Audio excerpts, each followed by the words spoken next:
What's good, everyone? My name is Andy Tu. I'm a filmmaker from Oakland, California, currently living in New York City. And for today's episode, we're going to be talking about pre-production. And I'll go over my current workflow from scripting to locations to shot inspiration, sound effects, music, the whole package. I think that this process is really important if you have a vision in your mind and you want to translate it onto the screen. And most importantly, organizing it all so that when it comes to the actual shoot day, you'll have everything lined up and ready to go. So if you're interested in learning about my pre-production process, please keep watching. So pre-production is really important in planning a film because it allows you to have a structure, sort of like a blueprint to your film. And I always spend a good amount of time on pre-production because finding inspiration is one thing, but actually executing the idea and getting it out on the timeline to share with the world is another. For the Nike headquarters scene for this film that we're working on, The Creative Athlete, when I thought about the idea overall, I thought about the different sports that I play and how they sort of tie into my creative process or being an artist. So athlete and artist, and trying to find the correlations between the two. These shots that I pulled up was from this website called Shot Deck. In Shot Deck, you can pull up a keyword such as like basketball and really find a good amount of frames which are pulled from actual movies. So if I go in, it'll give me the aspect ratio, color. But overall, what I'm looking for is just some kind of reference frame to sort of roll off of when I'm working with my videographer or DP. Because the person I'm working with, they have somewhat of an idea of what's going on up here, but your job as a director, producer, or just being the head of the film is to get your vision across. And communicating that probably isn't the easiest way through just like verbal communication, but showing visuals gives you a better structure and at least it gives you a good starting point. Sometimes I actually like to just physically draw things out. Sometimes I have an idea in my head and I want to translate it onto a note, but then sometimes I take it even to the next level by drawing it onto my whiteboard. I have 12 different frames so that I have a structure, and I sort of juggle between the features that I want to highlight. And then I try to draw in what I sort of envision in these frames. And hopefully we could bring these frames to life. Shooting for coverage versus shooting for the edit. I do a little bit of both. I shoot for the edit when I storyboard very strategically. For the Nike New York City scene, I storyboarded a good amount. But at the same time, whether it's B-roll to just establish a scene, B-roll of the surroundings, capturing portraits of people, once you get the shots that you want, you might have a different direction in your story as you're building it. When you come into post and you have all your shots sort of laid out, you can sort of pick and choose where something goes. So when you're planning your shoots, having access to locations is key.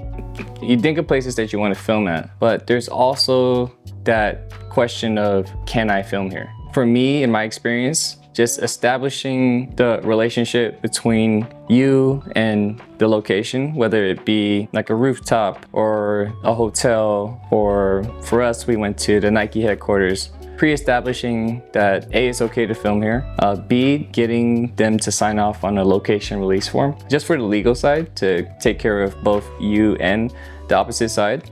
Also, when you're filming people, especially in public spaces, you can grab the shot, but if you want to use it for commercial purposes, you have to get them to sign off on a talent release form. What I've done in the past is I would have a talent release form on my iPad or on my phone. And depending on where you are, it would be in different languages as well.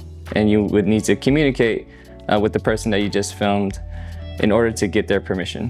When you are out shooting, it's probably going to come really fast. And sometimes it's nice to have a crew with you to help you with that portion.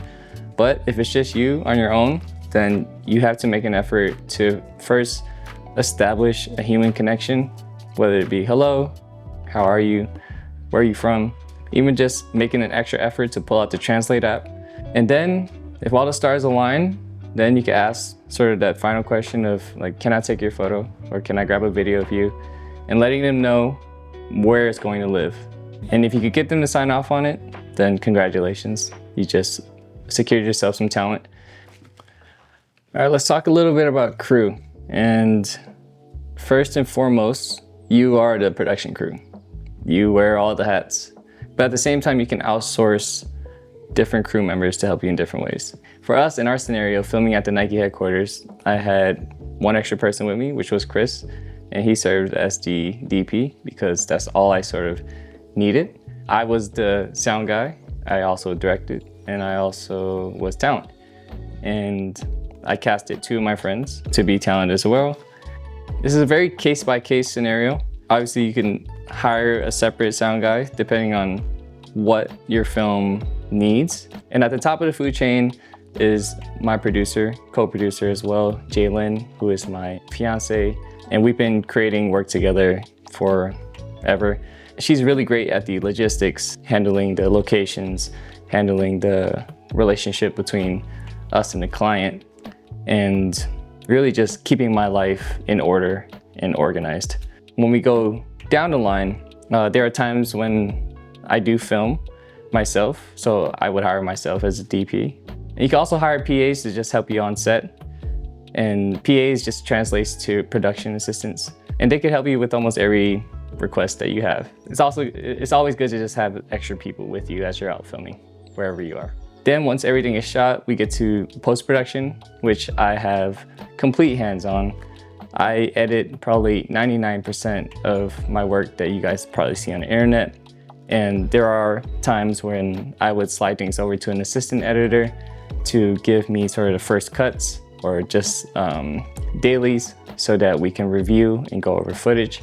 But more than likely, if you've seen any of my videos on the internet, you can trust that I had a lot to do with the post-production. Then you get over to color grading, which I am hands-on as well. Sometimes I'll slide it over to Jaylyn because she's actually a really great colorist as well. Then when it comes to composing music, I've also created original work, and I also sound design all of my work as well. I take a lot of pride in the post-processing because I actually love doing it. All right, you guys, so that pretty much wraps up this pre-production episode. We went over story, we went over planning, shot inspiration, the whole package. And before we go out and hit the field, we're actually going to go over some of the gear that I use for production. And if you guys have any questions or if you have your own production tips, let us know in the community down below and I'll be actively engaging, answering your questions. So I'll see you guys on the next video.